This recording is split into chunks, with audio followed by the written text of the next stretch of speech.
Cependant, ce sont nos souffrances qu'il a portées, c'est de nos douleurs qu'il s'est chargé, et nous l'avons considéré comme puni, frappé de Dieu et humilié. Mais il était blessé pour nos péchés, brisé pour nos iniquités. Le châtiment qui nous donne la paix est tombé sur lui, et c'est par ses meurtrissures que nous sommes guéris. Nous étions tous errants comme des brebis, chacun suivait sa propre voie.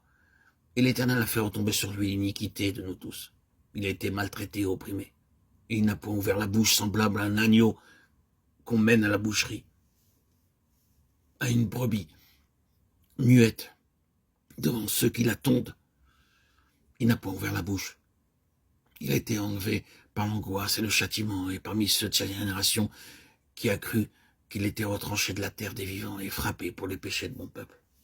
Ésaïe 53, 4, 8. Le prophète Ésaïe dit prophétiquement de façon détaillée comment le Seigneur Jésus-Christ porterait notre jugement et notre péché. Il a porté les peines causées par nos pensées, nos paroles, nos actes de péché. Il a dû tout payer. Le Seigneur Jésus-Christ a souffert à notre place et à cause de nos pensées coupables. Il arrive parfois en justice que l'on ne trouve pas un témoin à charge contre une personne qui a commis un crime. Un homme peut commettre un crime, mais s'il ne se trouve aucun témoin contre lui, le juge peut le mettre en liberté. En fait, il faut qu'il y ait 2 ou 3 témoins contre lui. Dans de nombreux cas, la police n'arrive pas à trouver de véritables témoins et la poursuite échoue. Quant au Seigneur Jésus-Christ, il prit sur lui de souffrir à cause de nos pensées, de nos paroles, de nos actes, parce que nous commettons des péchés dans ces 3 domaines. Le Seigneur Jésus-Christ a porté le châtiment pour notre triple façon de pécher. On lui a craché au visage à cause de nos pensées pécheresses. On l'a injurié à cause de nos paroles de péché. Ses mains et ses pieds ont été cloués, son côté percé et son corps fouetté à cause de nos actes de péché. Il supportait tout cela à cause de nous, afin que nous devenions absolument justes devant Dieu. Cela efface aussi le souvenir de nos péchés passés. Le diable essaie de nous rappeler les péchés d'autrefois, mais nous pouvons dire « Oh Seigneur, le diable me rappelle mon péché. » Mais Seigneur, tu as été fouetté, meurtri, insulté à cause de moi, et tu as effacé ma condamnation, me rendant juste au moyen de ta justice.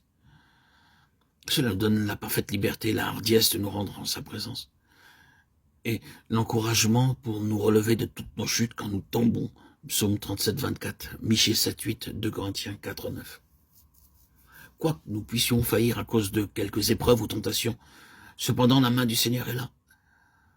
Quand nous allons de chute en chute, oh, combien de fois nous disons, combien de temps encore vais-je demeurer ainsi? Mais sa main nous suffit pour nous relever. Nous connaissons beaucoup de personnes qui ont échoué pendant de nombreuses années et qui aujourd'hui ont été restaurées par la puissante main du Seigneur et ont vaincu leur faiblesse. Peu importe la gravité de notre chute dans quelques péchés, il est toujours prêt à nous pardonner, nous relever par sa puissante main, car le Seigneur a payé entièrement le prix pour nous racheter de tous nos péchés. Oh, peu importe la honte, l'humiliation de notre péché. Nous pouvons invoquer par la simple foi le sang rédempteur pour la purification et jouir d'une pleine liberté en la présence de Dieu. Gloire à son très nom, très précieux, puissant nom, Jésus-Christ, Yeshua, Melech HaMashiach, Ora Messie, notre Rédempteur et notre Sauveur. Merci Seigneur.